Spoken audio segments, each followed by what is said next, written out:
I didn't grow up in a house with guns. I don't hunt. I personally abhor hunting.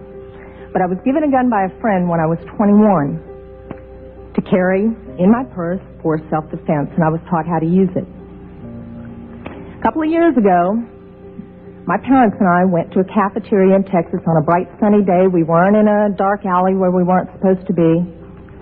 And as you all know the story, this madman drove his truck through the window. And he began shooting. Well, immediately, my father and I got down on the floor and put the table up in front of us. And this guy kept shooting. And you're thinking, well, what could it be? Is it a robbery? That's the first thing that generally comes to mind. And he keeps shooting. It took me a good 45 seconds to realize that this man wasn't there to commit a robbery. He wasn't there for a hit. He was there to simply shoot as many people as he possibly could. When I finally realized what was occurring, I thought, I got him. And I reached for my purse. He was maybe 12 feet away. Is it possible my gun could have jammed? Sure. Is it possible I could have missed? Sure. But I can tell you I've hit much smaller targets at much greater distances. But then I realized that a couple of months earlier I had made the stupidest decision of my life.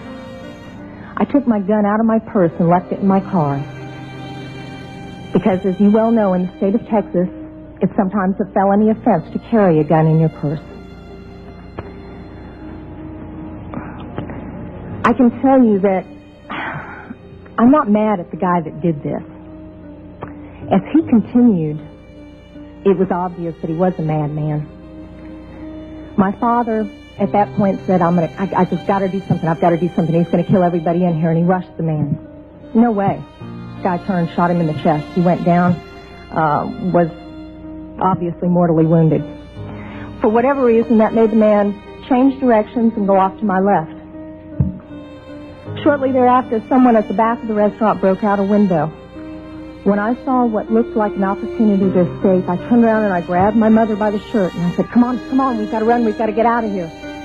And then my feet grew wings and I was out the back window. As soon as I got out, I realized that my mother had not followed me out.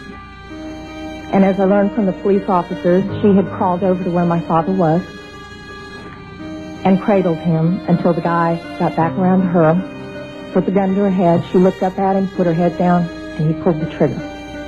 My parents had just had their 47th wedding anniversary. She wasn't going anywhere. As I mentioned, I'm not really mad at the guy that did this. And I'm certainly not mad at the guns that did this. They didn't walk in there by themselves and pull their own triggers. The guy that did it was a lunatic. That's like being mad at a rabid dog.